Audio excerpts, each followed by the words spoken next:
Here we go. Let's make it a good day. Every day. We do it our own way. Sing it out every day. Yeah, let's make it a good day. Every day.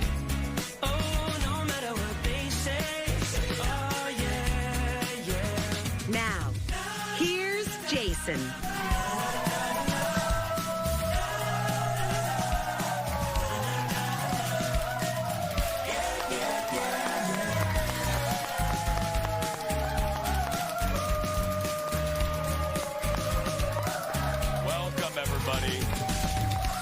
To our pre-tape show, just in case I pass away from this sickness.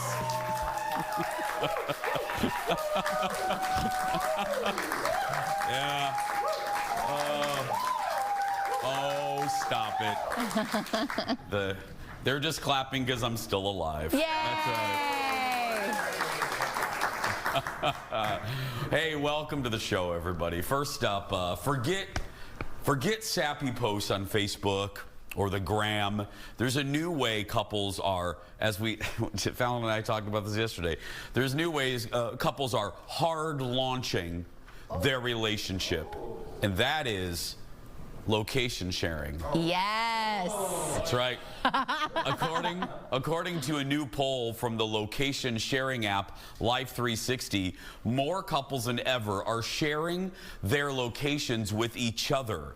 And it's becoming the way to know when things are serious. Ah. Yeah. Users say it gives them peace of mind to know where their loved one is at all times. Thank you. Audience, I'm with you. The same poll refusing to share location could actually be a deal breaker in a relationship. Wow, okay. Ladies and gentlemen, I know where she is, 360. Give it up for Fallon, everybody.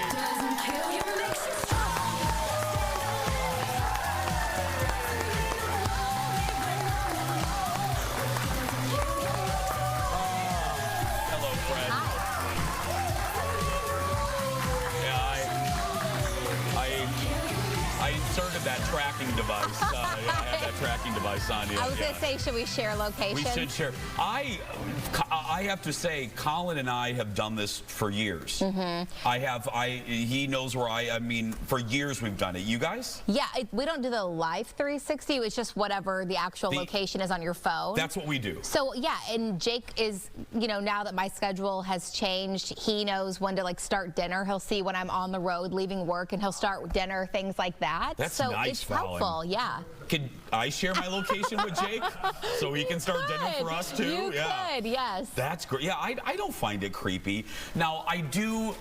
Colin sometimes, he'll know when I get in the car to call me. The minute I close the door, my phone will ring, and I'm like, are you tracking me? I literally just got in the car. My sister-in-law has my location also, in case, I need to be found one day. And yeah. she will text me once every 4 months, and it makes me laugh every time. She'll be like, what are you doing in Fridley, which is a city here in the Twin Cities? And it'll make me laugh because it's so unexpected that she randomly looked at my address. Are you in the back of a van tied up? Yeah. It makes me laugh. Will you please, okay, so I had an adventure last night with an animal because Colin is gone and I only have one of the dogs. I have Milo. And when it's just my boxer and me, Milo sleeps with me. Aww. He was living in Paris, man. He was loving life. So I had a nice experience with a pet last night. You, however, did not. No. Her name is Edith. She is a cat, and she plots my death daily. So we don't let the dogs sleep in our bedroom at night. We have 2 dogs. The cat, not allowed, because she has no self-control. She scales the headboard, claws it. She's waking us up in the middle of the night. She's crazy. So Edith, not allowed in the bedroom. It's become a game to her now. She's like, how can I dive in? I'm going to slink into the bedroom at night. So we can't even leave the door open. She'll slink in. We won't know she's there. 2 a.m., we hear the headboard. So the last 2 nights, she's been extra crazy. She's outside the door going wow, and then she dives up and hits the doorknob. And Jake's like, she's gonna get in this room. And last night, she's going after the door over and over again. Boom, the door opens. We were like, Edith! She runs in, goes straight to the center underneath the bed, so we can't access her. She is evil. So I had to lay in bed. Finally, as I'm falling asleep, she knows. My breathing gets heavier, I'm assuming. She's like, oh, she's asleep. Scales the bed. And I woke up like out of a dead sleep, and I was like, Edith! I grab her off the top of the bed, and I launch her out of the bedroom. I was like, oh my God. She's like, but now Jake and I live in fear in our own bedroom. She's figured out how to open bedroom doors. Yes. Next She time. changed her name to Damien. I know. Yeah. I know. She just stands over me with a knife at my bed now. It's like terrifying. It's like church, pet cemetery. You sure you didn't dig her up in a graveyard? She's so cute and so scary. Like If she most grabs cats. a scalpel and cuts your Achilles, you're in trouble. Yeah, It's a pet cemetery reference, by the way, yeah. Let's get started, everybody. It's time for the hot dish. Roll it. Here we go. Leo. Oh, there we go, Leo. I got worried Leo was asleep in there. Anyway, I'm the one that's sick. The reviews are in with just a few days to go. TV critics have a lot to say about the new season of the mega hit, The White Lotus. Season 3 of the HBO hit is set at a luxury resort in Thailand. It features almost an entirely new cast. Parker Posey's in it. We showed you this yesterday, Patrick Schwarzenegger and Jason Isaacs. So far, the reviews are like all over the place. They're really mixed. The Guardian says an absolutely exquisite third season. Okay. Yes. Okay, let's flip over to the Hollywood Reporter. They say scathingly good acting helps rescue season 3 from fatigue. Mashable is more like Fallon's cat. Juicy drama, great performances, still underwhelming. Dang. So did they get to watch the whole season, or No, just like one a few. episode? Okay. TV Guide goes there, saying it's time to admit this show is not good. Dang. Well, let's be clear. TV Guide hasn't been good since it was public. Since it was print. Yeah. Got 'em. Once you got rid of Cheers and Jeers, I canceled my subscription. And that, my friends, is a 30-year-old reference. If you remember TV Guide, do you know what Cheers and Jeers is? No. Every week in TV Guide, do you guys remember this? Yeah. Every week there would be a page, and it was called Cheers and Jeers. And they would pick things that were great that week in television and things that were horrible. Like if they did a casting change in a soap opera, the editors would get together and go, oh, the new Jennifer on Days of Our Lives sucks. You know, or if there was a good performance or a good miniseries, I loved it because it was a quick rundown of what was hot and what was not. Anyway, I'm just kidding, TV Guide. I love you. Anyway. I'll still watch it. Reviews never sway me. Never. Because I usually don't agree. I have very low standards, as it turns out, so I feel like I like most things. I trust my friends. Yeah. I love that the audience is cheering low standards. Yeah. Yeah. I trust my friends. Like, I usually trust Jeff. Because Jeff knows me, like if Jeff likes something, and my buddy Alexis from radio, but sometimes Lex throws me. Like Lex did not like The Pit. Oh. I almost ended our friendship. I just said, we can't do a show together anymore. I haven't met a single person who doesn't like it yet. Well, you know Alexis, she doesn't like it. Yeah, I know. Everyone gets one. I know. That'll be hers. Next up, she may no longer be a housewife, but oh God, guys. But Lisa Rinna is still acting like one. Leo, cue the drama horn. Oh, no, she didn't. She did. This is good. This isn't even a housewives story. This is just good. So Housewives daddy, Andy Cohen, had Rinna on his SiriusXM show and called out recent comments that Rinna made about her old show. You know, it hasn't been that long. During a podcast interview, Lisa Rinna trashed the Real Housewives of Beverly Hills, comparing it to the Titanic. Oh. She starred on the show for 8 years before leaving in 2023. Now watch this, as Andy is like, oh no, sister, watch this. Why are you saying that the show is the Titanic? Andy, You're on a podcast last week. I know. You mouth off and hello, say, have you met me? I have, but Hi. I know, but you've so moved past the Okay. show. You're so doing your own thing. I'm sorry I hurt your feelings. Erica Well, told me last night. Okay. I saw her in the show. I went And to see did Chicago. she tell you that you hurt her feelings too? No, Okay. Well, do you think you might have? maybe. Okay. And I told her your I was friend sorry. is still on the show. I said I was sorry. So it's not just about me. It's not, I put my foot in my mouth. It's not that. That show's going to go on and on and on. I mean, we happen to be having a great. You misused I your words. misused my You didn't words. misuse your words. I mean, I misused Okay, it's my a words. boat that's sinking. I don't know. That's what you meant But to here's say? the It's a thing. boat that's sinking and not the Titanic? I mean, we're having one of the best I meant seasons. to say Yes. Titanic, and I said it, and Yeah. I'm sorry I hurt your feelings. Let's move on. Okay. Okay. Well, that was, I mean, you're not a housewife anymore, but that was a little bit of a old school housewife I know, and, apology. it was? Yes, it was a non-apology apology. No. It wasn't an apology. No, I'm sorry if I hurt your feelings. It's never an apology. But also, she clearly isn't sorry. She said it. She's not. That's a true apology. Like if it hurt his feelings, her friends. That's how she feels about the show, though. Yeah. That's fair. But I gotta tell, I'm not just saying this because you guys know this. I don't like all the Housewives franchises. I gave up on Atlanta. I gave up on New Jersey. But Andy's right though. It's an irony. The funny thing about it is Beverly Hills is actually up in ratings and it's having a really great season. Okay. So it is funny that she's saying that just because she's not on the show anymore. Do you agree? Because I think Jeff has said this. My sister-in-law, they prefer the Salt Lake City? They say that's the best one. I know Jeff is trying to get me to watch it. I need to watch it. I don't watch that one. No, my sister-in-law messaged like our whole family. She's like, "Can someone please start watching this? I have no one to talk to about this. Yeah. And you're all ruining my life." Have him text Jeff. Okay, Yeah. okay. We have a lot more dish when we come back. Back in a minute.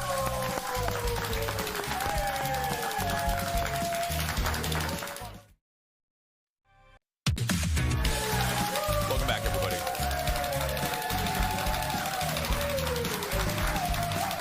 Oh, speaking of shows that I love, Fallon, I'm so excited. I may be near death, but I came into work today to interview our next guest.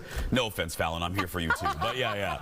I get it. Yeah, it's a one-of-a-kind cooking competition that I'm obsessed with. I've loved it since the first episode, and it's coming back for, I can't believe this, 4th season.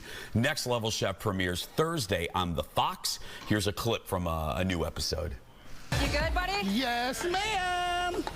Where are your potatoes, Keith? Right here, mashed up How are you mashing them? with my spoon. There's so many great tools here, Chef. You are right. Grab a food I'm mill. so slap. Don't rush it, right? Think about yes. I know there are a lot of cooking shows, friends, but this is, oh God, I love it. The all-new season of Next Level Chef gathers 24 culinary masterminds to test their cooking skills in a very unique way for a grand prize of $250,000 plus mentoring. Joining me live is one of the mentors and actually the person that I think should win every year. Sorry, Gordon. Sorry, Chef, is my favorite. Give it up for Nyesha, everybody. Nyesha Arrington. Hi, sweetie. Hey, Jason. How are you? I'm great. No, my friend, I am not kidding.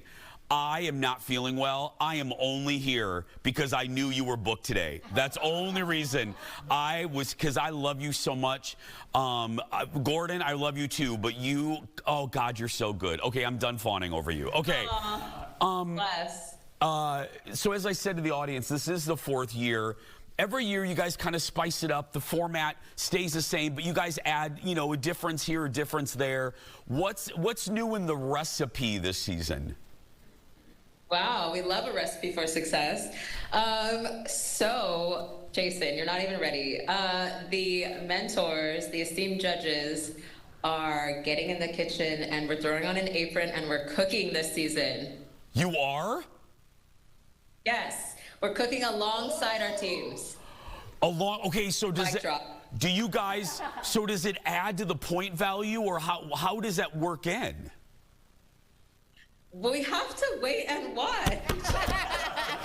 Chef, I was hoping that you would just slip and tell me. Yeah, I saw that. I saw what you're doing there. I know. The NyQuil's kicking in, Nyesha. Yeah. And okay, so you have 8 social media chefs kicking off the competition, and you've had social media folks before. Can I ask you something as a chef? I've thought this. Do you think sometimes, and even in this season 4, I think some of the shishi poo-poo chefs, some of the trained chefs that you have on the show underestimate the home chefs and the social media chefs to their detriment. Yeah. Jason, 100% to the detriment, and it happens every single time because pro chefs, I'm a pro chef. You are. Obviously, you get in there, you've been through the gauntlet of your career, you've worked in the toughest kitchens, you think you can handle the pressure, you've been on the line, tickets firing, chefs yelling at you, you're trying to put up your best every single day, 1% better, right? That's just the mentality and the mindset of a professional chef. And, they think these home chefs get in there and they don't know what to do with themselves, but the reality is the pro chefs, they're not used to working, for example, in a basement kitchen, with crappy equipment, or the burner might not work, or it's not the best spatula, but the home chefs, they're used to that stuff. So, the kitchens, I think, really level out the playing field of this competition. We have like 30 seconds. What do you think is the biggest mistake or your best tip when the chefs do get into the basement level? I think that you have to play to the kitchen that you're cooking in, right? You're not going to try to make the smoothest puree in the basement. Be smart about working with the equipment that you have. Flavor always wins. I love it. Oh, God, thank you so much. It was worth coming into work to talk to you today. I hope you feel better, Jason. Thank you. The great chef Nyesha Arrington. Season 4 of Next Level Chef premieres Thursday night on Fox. I don't always love a lot of cooking shows. Right. I'm not a food, I'll watch them. I watch Rachel Ray from time to time. I love Kitchen Nightmares, one of my favorites. Next Level Chef, I came in to work the next day and I'm like, I don't even care that it's on Fox. I work for them, but I love the show. Do you I have think a it's one of the favorite- best formats. Is she your favorite celebrity Yes. chef? Okay, all right. Yes. She's so great. Yeah. And if you don't get the concept, there are 3, the set, I have set, well, no, now I love our set. I used to have set envy, but this is a multi-bazillion-dollar set that they built in Las Vegas. It's 3 levels and it's giant. And then the top level is a kitchen, like a Michelin star restaurant. Everything, every spice you need, every gadget you need. The next level kitchen is a standard kitchen. Nothing fancy, but you have everything. And then the basement, broken pots, bad blenders, not everything you need, and people, you have to win at all the levels. And Gotcha. sometimes if your team loses one week, your team is sent to the basement and you have to work your way out. It's a great concept. That is a good concept. I haven't seen it, so. Yeah, there's a reason Fox put it after the Super Bowl a couple years ago. Gotcha. More Dish Now. It's a reality show I'm also loving that may surprise you. It focuses, I don't like sports, but it focuses on the lives of pro golfers. Today we're getting our first look at season 3 of the Netflix mega hit Full Swing. Rory's got some genuine momentum. The question is, can he win his first major in a decade? Everyone's phones just start blowing up. Rory's divorced. The Netflix hammers are following me right now, so I've struggled with trying to be the best golfer, the best husband, the best dad. Some people work as hard as they can, but you don't always get the payoff. This has been the hardest year of my life by far, but I see light at the end of the tunnel. Neil Shipley, the only amateur to make the cut. Tiger just said, hey, nice shot. That's really cool. I'm playing for those memories. Still want to win major championships. I still believe I can.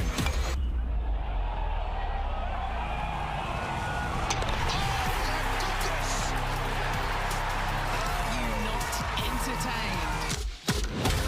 The beauty of sports is not in the athletes making victory look easy, but overcoming adversity. That's what we connect to. Scotty Scheffler is the champion.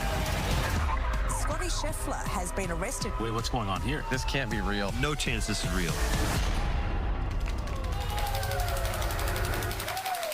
Oh, it's real.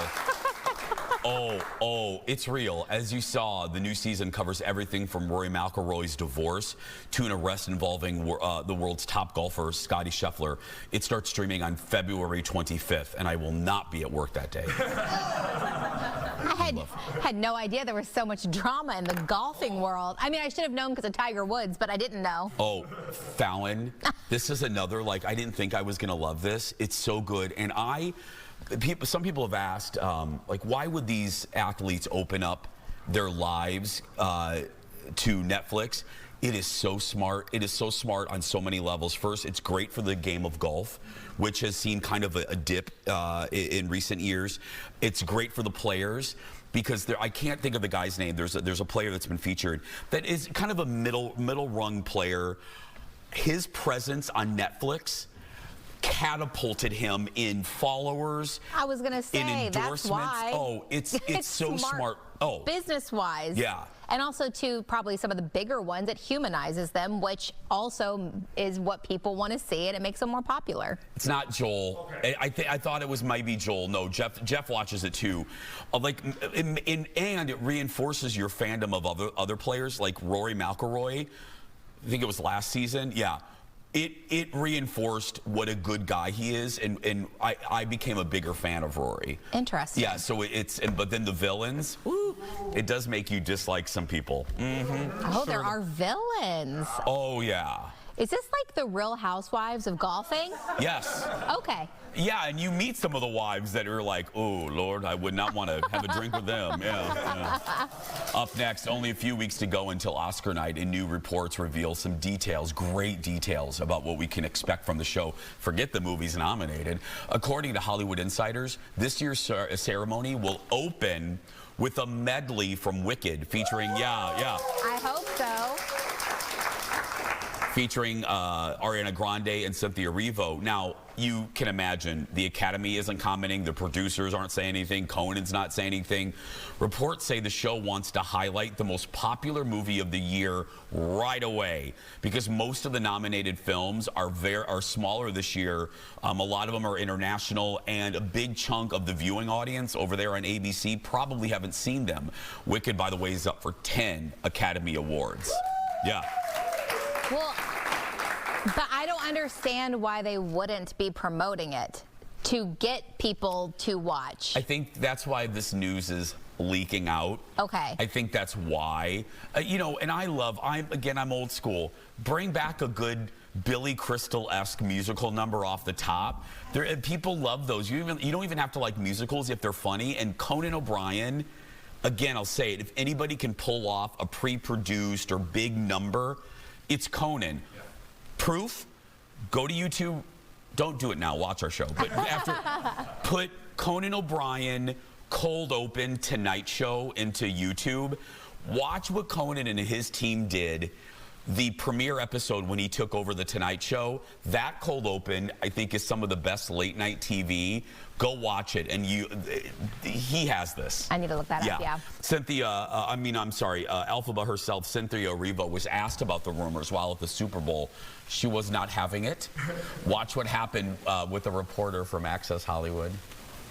Because I just read that you and our good sister... I'm not doing this with you. Goodbye. ...are opening the Oscars? I'm not saying anything. Opening the Oscars? I don't know where you got that from. Is it a medley? What are you talking about? I don't know why everyone keeps doing this to me. I don't know what he's talking about. I can't tell you anything about it. I'm going. Goodbye. So that means it's happening. Right. And by the way, I want her fingernails. I do. I want them. They're so cool. Anyway, we'll be right back. Back in a moment, everybody.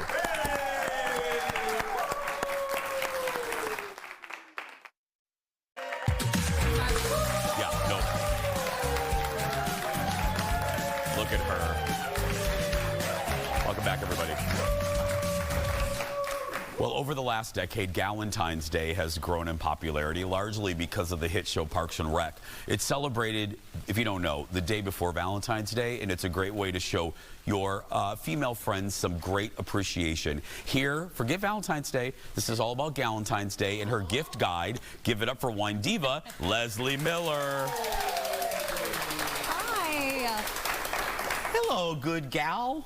Yeah. I love this. Some of these like holidays that are made up, I roll my eyes. Yep. But I like that people do this because as a guy that I was single for a large chunk of my life, I hated Valentine's Day, and I like stuff like this. I mean, it's a great way. It's an excuse just to get together. You know, bring your best friends. They don't have to be gals, right? No. And you know, splurge. Do something fun. Okay, so these are inspired Galentine's Day inspired gifts. Yes. So first up, now we're going to cover a whole slew of this in May, as we usually do. Yeah. But the first 2024 rosés are slowly hitting the shelf. 2024 would be the new vintage of rosé for this year. Got it. Okay. Yep.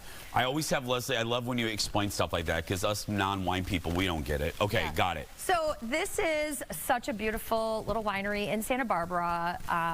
This is Stoltman, and what I love about this label is this was created, this is the actual handwriting of the vineyard manager, Ruben. He made this beautiful little note to his daughter for school saying, "Love you bunches," and then it ended up on this label, bunches of grapes, clearly. Yeah. This is the grape Grenache, and I think this is one of the best rosés that this winery has ever done. This is, there is something very, and I don't mean different as like a Minnesotan. Right. Oh, that's different. Right. No, I mean this as a big compliment.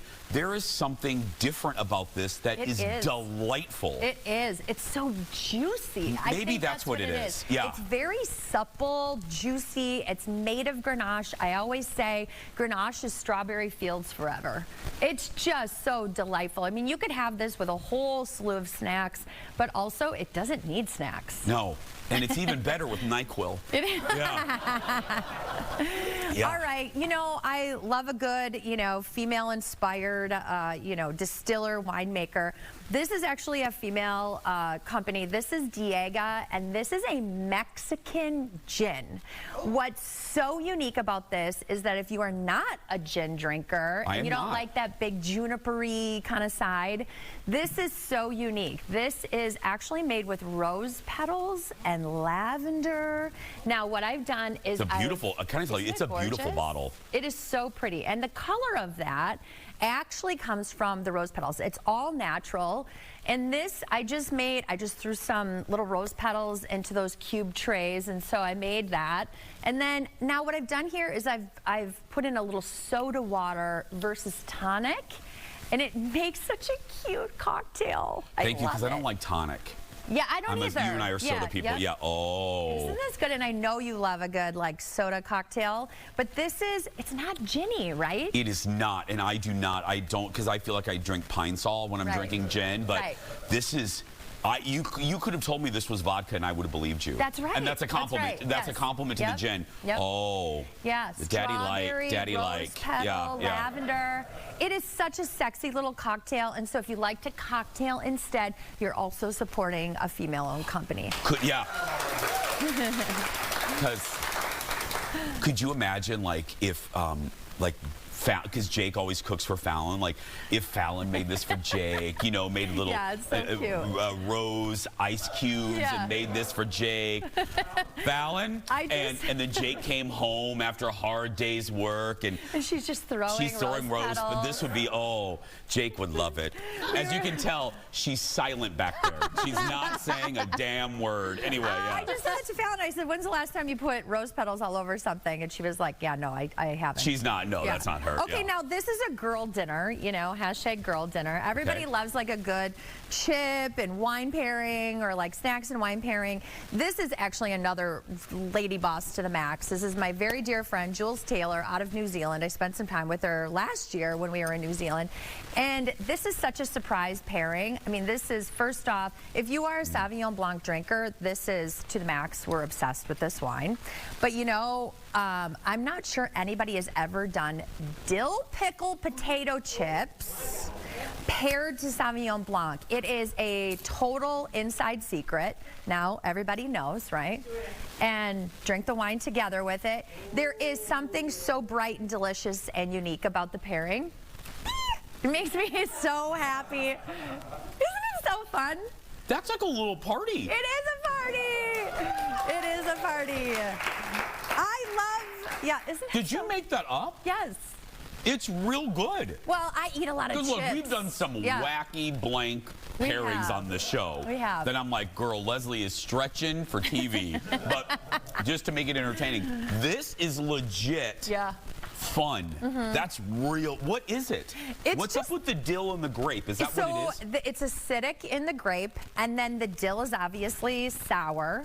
And so there is a side to it where acid on acid just loves each other. Mom, write this one down. You'll like this Sauvignon Blanc. That's a good one right there. Jules Taylor. Jules Taylor. That's a fun name, too. I know. And that's legit. We'll have her when she comes back. Please, yeah. The last one is, this is Brock Sellers. He's out of California. He's a total rebel. This is my friend Chris Brockway.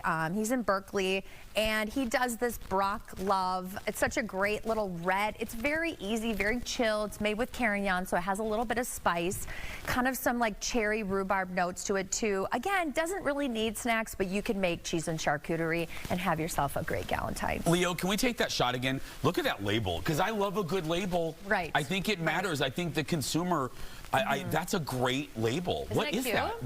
It's just a bunch of hearts on the outside of it, and it's actually done in a clear bottle. This is sort of Chris's saying to the wine industry to say, just drink it, just be quiet, drink it, don't age it. Yeah. Which is why we have brownish bottles, but go ahead and just drink it now. I want to say too, because we haven't kind of reset the table in a while. All of you new folks to us, all of our new friends in Detroit and Austin, Texas, and Milwaukee, if you haven't noticed, whenever you see Leslie, I think probably 95, 98% of the time, you will notice Leslie celebrates not the big brands that you can find that get a lot of publicity. When Leslie spotlights something, you'll notice a theme. They're smaller. I don't want to. They're smaller places that don't get the publicity. Right. Family. I don't want to take words out of your mouth, but and at an amazing price point. At really good price points. So you'll see a theme whenever you see Leslie. They're not places that get all the publicity. Right. She purposely picks family-owned, great places. Give it up for Leslie, everybody. For more wine recommendations, head to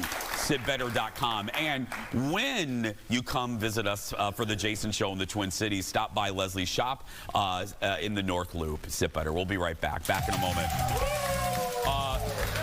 That rosé, this is such a good rosé. Let's make it a good. Welcome back, everybody.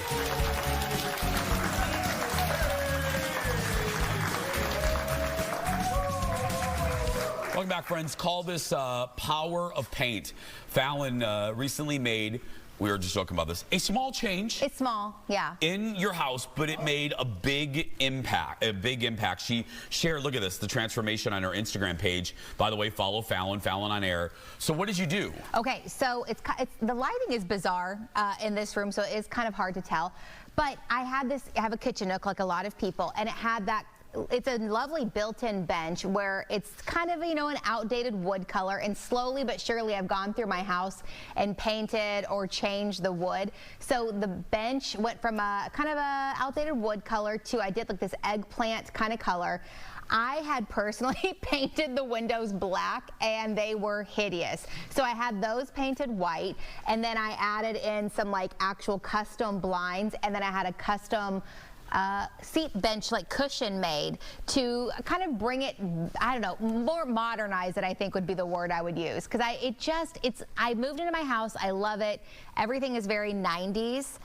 You can't do everything at once, unless you're looking to spend $1 million. Right. So bit by bit over the past few years, I've painted. Oh, there's a good. Things. When the sun shines on the color. Oh, that's a great color, Fallon. So did that, and these blinds are very popular right now. They're called chick blinds, C-H-I-K, and they're kind of like bamboo blinds.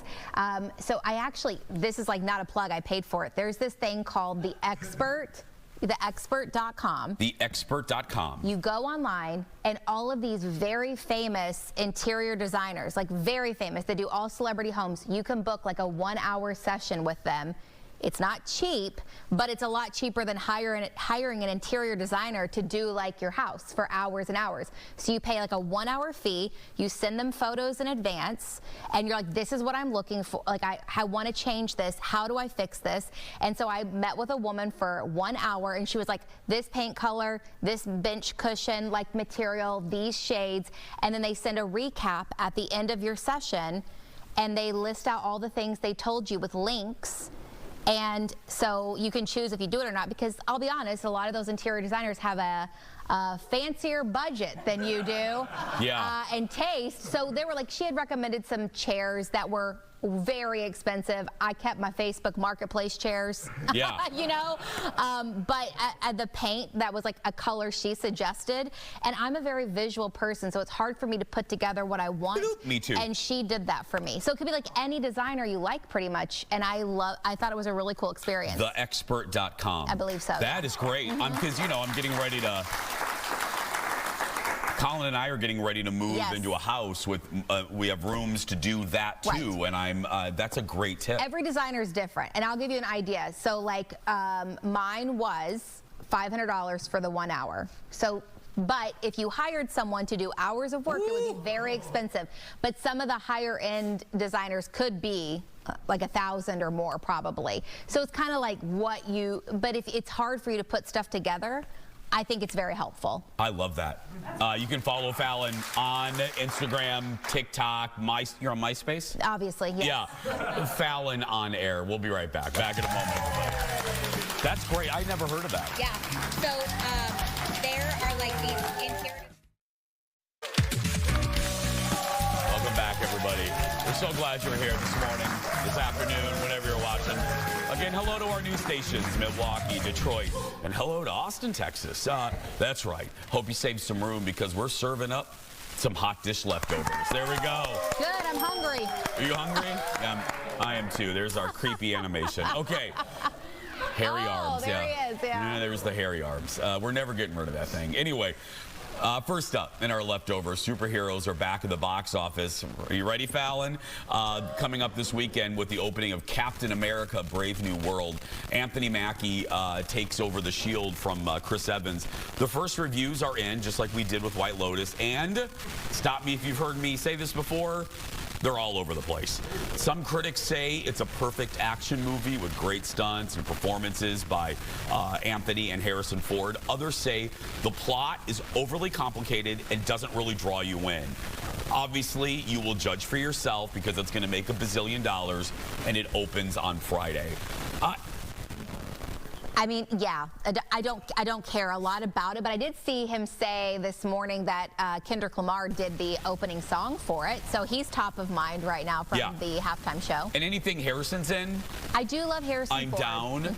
Like you, I have a little bit of Marvel fatigue, and Captain America, whoever it is, isn't my favorite Avenger, so I'll see this, but I'm not like, ooh, I'm not. Is it because Captain America is a little vanilla? Is that why? Isn't he usually like the more wholesome? Yeah, like if he's ice cream, he's Neapolitan. Okay. Yeah. The audience didn't know what I meant by that. Oh, yeah. He's just vanilla. Yeah. Right. Or just a strawberry. Next, the countdown continues to the SNL 50th anniversary celebration on Sunday night. Yeah. This is going to be good. 5 funny women from the show all joined Andy Cohen on Watch What Happens Live Tuesday night. Sherry O'Terry, Anna Gasteyer, Cecily Strong, Lorraine Newman, and Rachel Dratch were there. Wow, Andy, what a great show. Anyone around my age definitely remembers Sherry and Will Ferrell as the Spartan cheerleaders on SNL. The sketch became obviously a fan favorite for many years. And guys, you will not believe how this came about. Listen. How did you and Will come up with the cheerleaders? We were, when we got to SNL, we were on the stage and we were just all improvising. And because it was a wooden stage in hollow, I just started doing this and then waiting for our turn to improvise. And then Will started doing it. And then I went, and then he started getting serious. And then we just laughed at each other and said, oh, we should write a cheerleader sketch. Wow. That's cool. Little did you know. That's it. But By the way, all 5 will be part of the anniversary celebration on Sunday. But you know this. You're a creative in 2 mediums. I am too. The best ideas, I don't want to take words out of your mouth, some of the best bits, ideas come from just weird conversations or weird moments where you're not in a planning meeting. No, we did. One that comes to mind recently that we did on my radio show, I was building a bed and I was like, oh my gosh, these instructions seem very sexy. And I was like, this is weird. And so I was like, Colt, we should take sexy music and see if we can make anything sexy. And so we just started reading like bed instructions in sexy ways, and it became like a thing. So now we just try to make things sexy all the time, and it is weird. It is funny. We get lots of. I'm gonna steal that from my radio show. It's weird, yeah. But it makes people laugh, and that is our job, yeah. Up next, believe it or not, it's been more than 20 years since the teen movie Mean Girls became a phenomenon. I know, 20 years. The actress who played Outcast Janice, Lizzie Kaplan, stopped by Kimmel last night, and he put her to the test to see if she could remember her iconic lines. All right, clip number 1. Here we go. Regina seems sweet. Do you remember what you said about Regina after Regina seems sweet? Ooh. Regina, she's a scum-sucking something. Pretty close. Here we go. Regina George is not sweet. She's a scum-sucking road horse. She ruined my life. All right, I'm going to give you a half a point. Next. What does that smell? Oh, Regina gave me some perfume. You smell like a baby prostitute. You smell like a baby prostitute. That is exactly Half of these lines are like on mugs at this point. Yeah, there are mugs you should remember them. By the way, she got all but one correct. She stars in the new Robert De Niro Netflix series called 0 Day. It does help that, yes, that movie is so quoted that it quotable. probably keeps it top of mind for her, yeah. I need to rewatch that. I haven't rewatched Mean Girls in a while. It's so good. I just rewatched E.T. on my deathbed a couple days ago. Oh. And yeah. That's how you want to go I figured out? if I'm going to pass away, I want that movie to be the last thing I watch. Yeah, and it holds up. It's just me riding you in a basket off into the sunset. That's right. I did get an image of you, me in the basket, you, yeah. No, it holds, oh God, I cried like a baby. Again, I don't know what part of it was medication and what, but you know, I don't know. That's understandable. We'll be right back. Back in a moment, everybody. I did, I rewatched it. I cried. Watch that movie.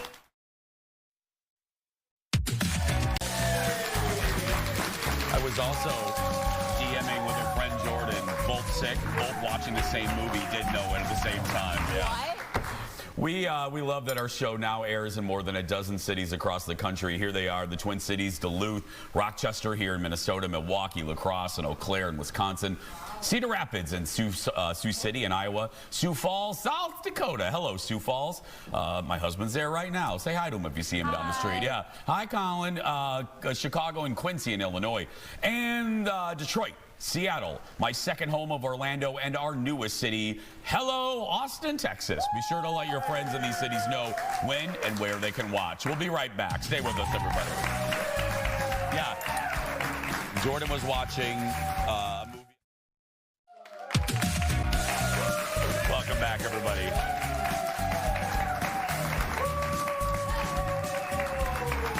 Yeah. I swear, I think I've watched the internet over the last few days of just being on the couch. Where it stops and it's like you're all caught up. Yeah. You don't have nothing left to see. And then you get sad. You're like, oh, I'm at the end of that show. And then I go, I go back to Knots Landing or I go to Housewives or something. I watched a couple of things. So I recently did watch this weekend the new Amy Schumer movie, Sorta Pregnant. Did you like it? I did. Jake and I both actually kept our phones down and we laughed a lot. And then I was texting you and Jeff last night. There's a new show on Netflix called Apple Cider Vinegar. And it's based on two true people in Australia. One who lied about having cancer, saying she beat it through like this health and wellness because she's basically building an app to get rich off of her recipes, lied. And then one girl who actually had cancer, and she is also trying to prove she can beat it through health and wellness. That ends very tragically, sadly, but it's a very interesting, dramatized show for Netflix. Apple cider vinegar? Yes, yes. Okay, then I'll watch it tonight. Oh, that's a good one. It gives a little Anna Delvey vibes, the girl who lies about, having cancer and stuff. Apple cider vinegar on Netflix tomorrow. Last minute Valentine's Day recipes. The Cooking Mom is back in our studio with some delicious brunch and dessert ideas. But right now, that's going to do it for us. If you're watching and you're a kid that's being bullied, you go out there and be yourself, because nobody can tell you're doing it wrong. Don't forget to follow us on social, Jason Show TV, Fallon on Air, and Jason Matheson. Bye, everybody.